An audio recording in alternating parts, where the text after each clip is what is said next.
The Godfathers and the Goddess.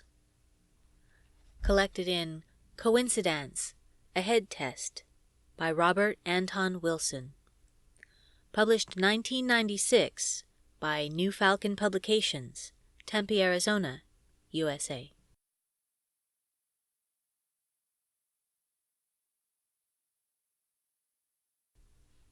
The Godfathers and the Goddess.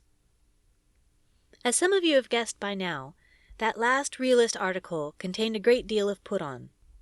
Well, I warned you this book was a head test, didn't I? Actually, there really was a convention of married Catholic priests in Aricia in August 1985, but I wasn't there. I was on a lecture tour in the Midwestern United States at the time. The previous article is the same kind of fiction you find in most of my novels. That is, my imagination runs wild, but it also runs along the tracks of historical records. Almost everything in the piece you have just read is based on something real, even if I have given it my own surreal flavor. The following article deals with some of the same subjects and contains no hoaxing or deliberate deception at all. Where I am guessing, I say so clearly. Where I do not specify that I am guessing, there are several sources for what I say, and I have reason to believe these sources are trustworthy. If what follows nonetheless sounds as bizarre as what you've just read, the explanation can only be that the world of modern power politics is, as Paul Krasner, editor of The Realist, keeps saying, much crazier than anything we satirists can invent.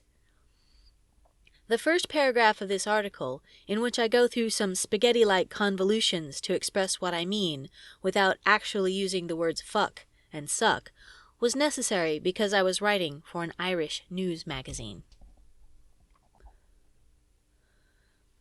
The secret of the Mona Lisa smile may never be explained, but the equally famous and more sensual smile of Marilyn Monroe has finally been elucidated. Marilyn projected that hypertumescent expression by looking tenderly into the camera lens and whispering softly to herself two old Anglo-Saxon words that rhyme with duck, but have nothing to do with water birds at all, at all. This is one of the many revelations in Goddess, Anthony Summers' new book about the life and death of our country's most enduring sex symbol. Mr. Summers also informs us of how the girl born Norma Jean Mortensen, an attractive but ordinary brunette, transformed herself into Marilyn, the blonde bombshell who could make castrati chew a hole through the walls of St. Peter's.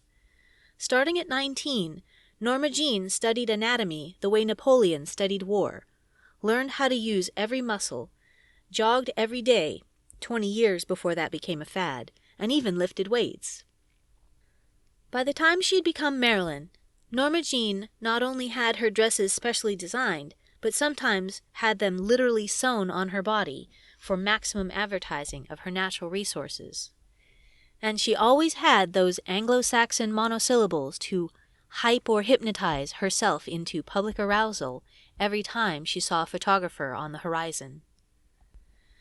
The creation of Marilyn Monroe was one of the great artistic and engineering feats of U.S. history.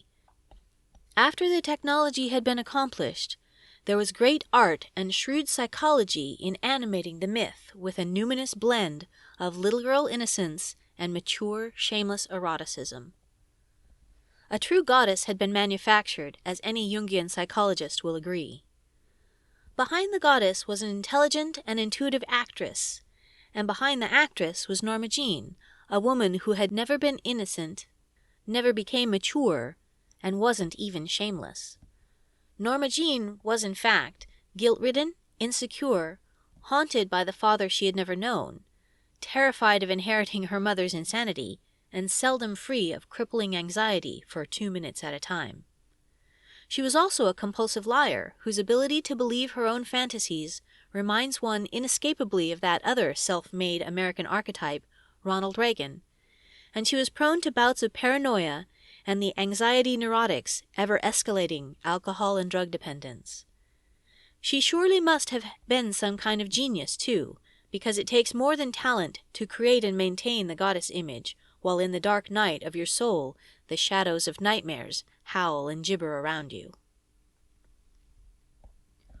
Norma Jean's childhood would have been enough to cripple a water buffalo, Anthropologist Ashley Montagu, not quoted by Summers, has statistics in his Direction of Human Development showing that orphans have more mental, emotional, and physical illnesses throughout life than parented children, are more prone to crime and drugs, die younger, and even measure several inches shorter on average than the norm for their gender. In Norma Jean's case, her father did not have the decency to die, but simply walked out, and her mother went yodeling off to the asylum. The girl child, shunted from orphanage to foster home and from foster home to orphanage for 16 years, was psychologically more orphaned than most orphans. Understand that, even a little, and you will be astonished at the gay charm and sly humor in even her most lightweight comedy roles. With the demons that haunted Norma Jean, those sexy funny girls were performances as miraculous as a three-legged giraffe learning to dance the can-can. By comparison, her serious dramatic roles, such as the schizophrenic babysitter in Don't Bother to Knock, or the ambitious hustler in Bus Stop, required less art. Schizophrenia and ambition were closer to the real Norma Jean than gaiety or humor ever were. It is noteworthy that Norma Jean could bring the goddess to life occasionally even when off-screen. Summers shows that there is some doubt about the famous incident of sexual molestation or rape at age 12. Norma Jean told several conflicting versions of it and lied so often that everything she said needs to be taken with caution. But she could even be funny about that assault or fantasy, whatever it was. Once she claimed that she first had sexual intercourse at 7, and when asked, "My God, how old was the man?" she replied, abruptly shifting to her sly bedroom whisper, "Younger." I don't think Groucho Marx ever became Groucho Marx so convincingly in real life as Norma Jean played Marilyn at that moment. But we still don't know what real incident or hallucination was the basis of both her pathetic tales of rape and that obvious send-up. We are in Rashomon, as Mailer concluded desperately at the end of his biography of her. Whether Norma Jean almost comes into focus, up pops the actress holding up the goddess mask to blind and bewilder us. On the question of having sex with producers to advance her careers, Marilyn said, "It was no great tragedy. Nobody ever got cancer from sex." Did Norma Jean believe that? One or other, anyway, wrote poetry with occasional brilliant lines in it. I am both your directions, existing more with the old frost, strong as a cobweb in the wind, and believed that because she was a Gemini like her idol Walt Whitman, she was doomed to be two persons. Norma Jean was converted to Christian Science early on, and whenever she came out from hiding behind the actress and the goddess, was still trying to believe she could cure her terrors with faith. Marilyn bluntly called herself an atheist. She read Joyce, Proust, Emerson, Rilke, art criticism, everything she could get her hands on, and studied how to improve her acting with the grim determination of a terrorist plotting apocalypse in a garret. She suspected all her lovers and husbands of betrayal, and even suspected her female friends of weaving lesbian plots to seduce her. Booze and pills, and more booze and pills, and some Christian Science kept her moving like a missile toward the target of success.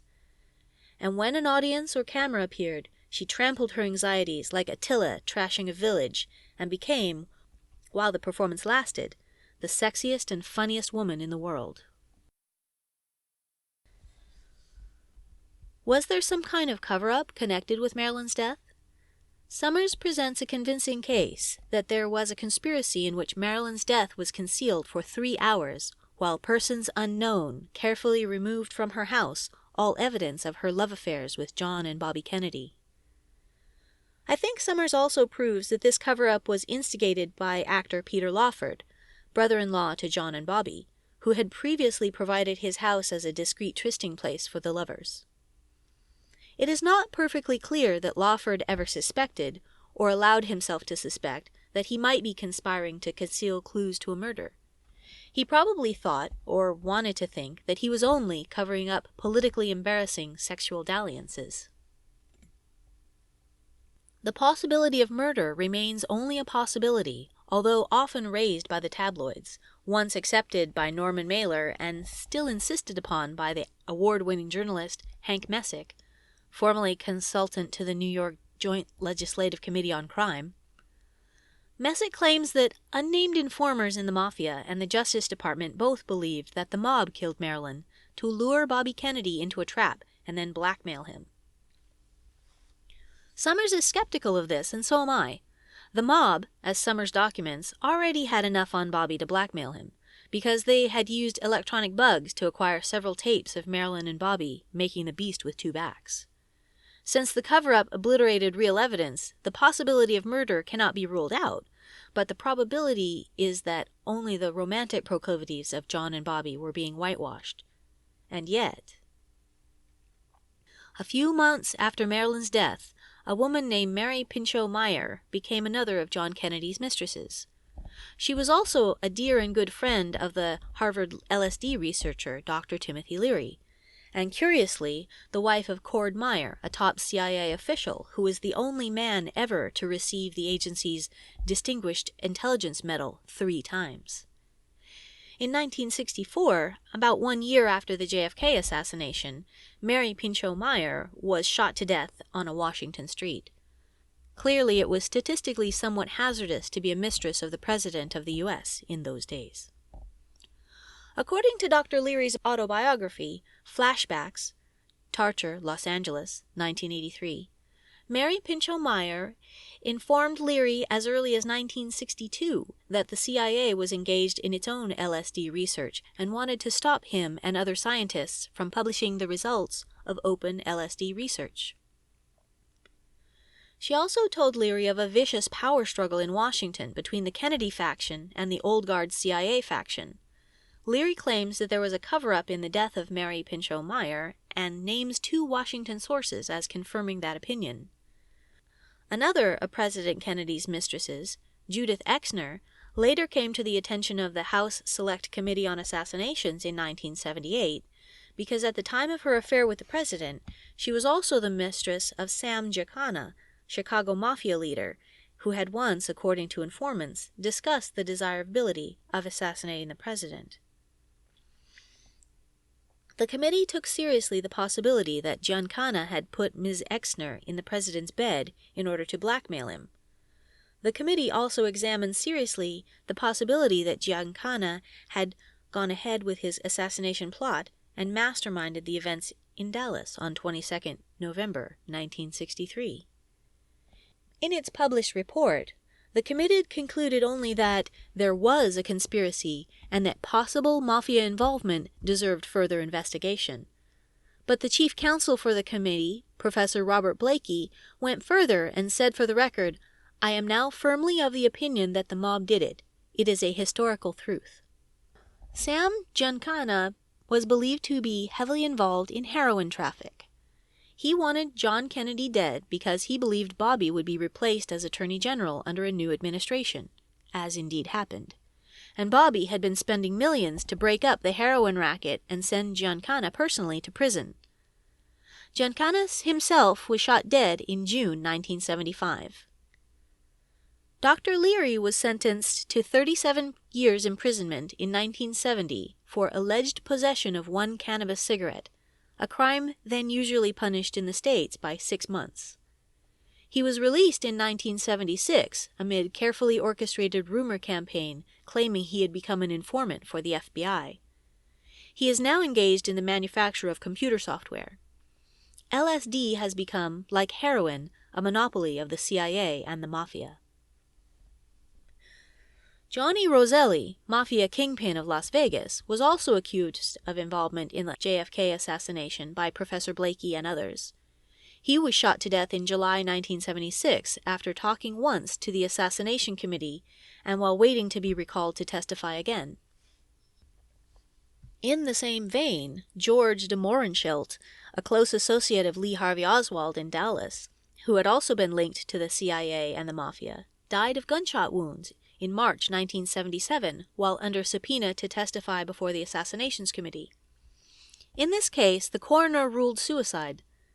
De Mohrenschildt and Sam Giancana were both shot through the mouth, traditional mafia punishment for informers. The most provocative moment in the Watergate tapes occurs when Nixon agrees to pay E. Howard Hunt $1 million not to spill that whole Bay of Pigs thing. It is hard to imagine what Bay of Pigs thing has not yet been revealed in congressional hearings.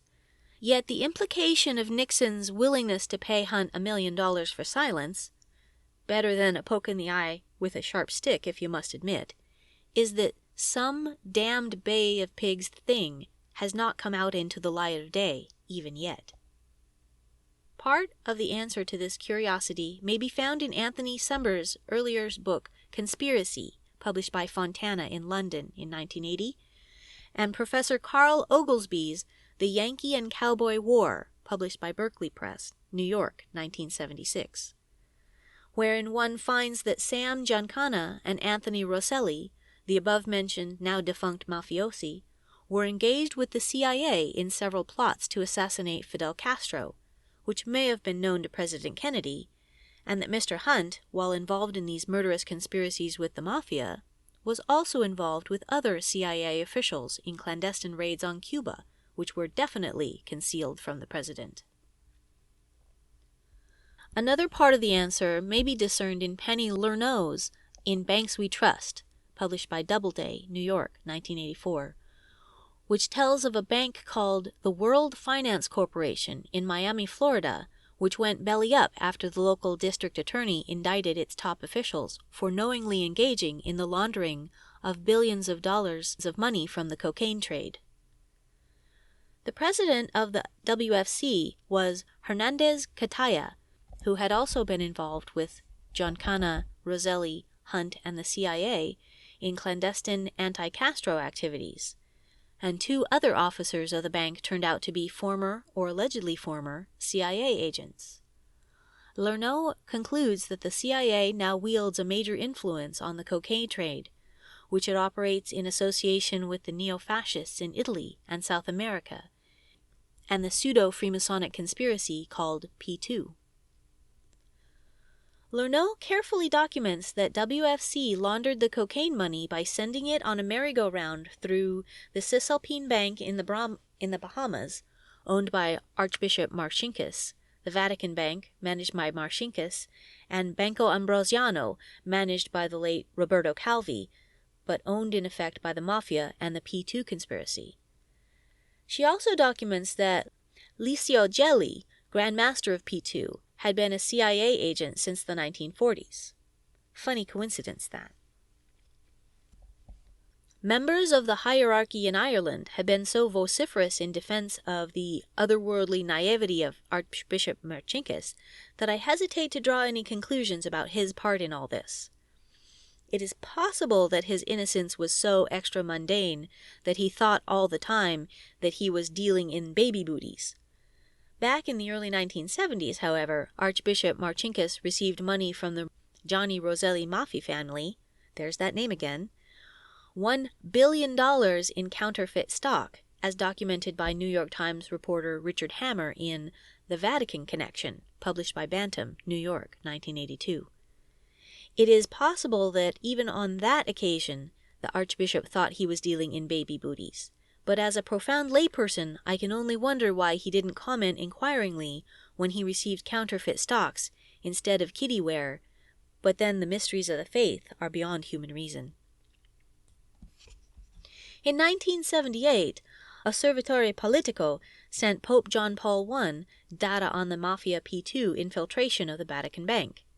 That particular pope, as all readers of David Yallop know, see In God's Name, Bantam, New York, 1984, was taken suddenly dead under mysterious circumstances. The editor of Osservatore Politico, Mino Percarelli, was subsequently shot dead in Rome. Percarelli, like Rosselli and de Mohrenschildt in America, was shot through the mouth. Klaus Barbie, the Nazi war criminal who was so curiously protected by the CIA for 30 years, was also associated with P2's financial and political activities in South America. Licio Gelli, the CIA agent who founded P2, was arrested in Switzerland, but made an unexplained escape from a maximum security prison and is at large in Uruguay. Bobby Kennedy, after being removed as Attorney General by President Johnson, decided to run for president himself in 1968, posing more potential problems for the mafia, but fortunately for them there was another deranged lone assassin on hand. Since Bobby's death, the mafia has had little real heat in the U.S.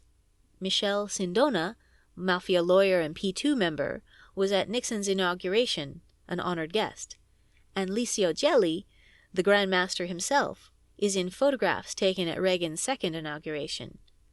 He and Reagan are smiling, as if at some private and intimate joke.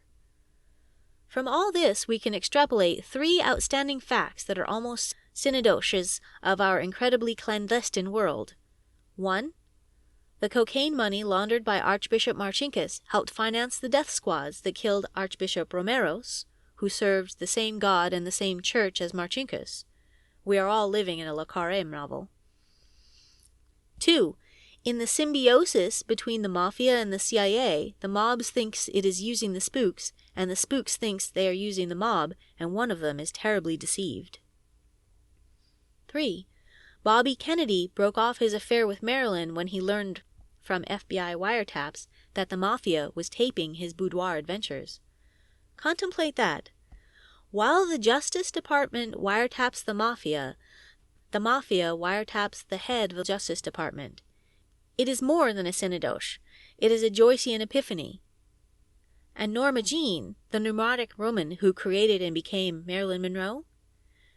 She grew up with a typically American adoration of Abraham Lincoln, a perfect father symbol for orphans everywhere. I suspect that when she climbed into bed with Jack Kennedy, she really thought she was climbing into bed with Lincoln and history. Nobody had warned her that history is a blood sport, and the only one in which innocent bystanders are the principal victims.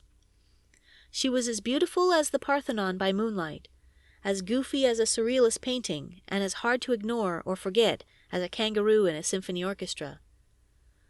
I, for one, still mourn her, tantalized by the wish that she had found something better than booze and pills to get through the noon's unease and the nights alone, which leaves just one haunting note on which to conclude this odyssey through the undergrowth of American and international intrigues. Where the hell does all the heroin on the streets of Dublin come from?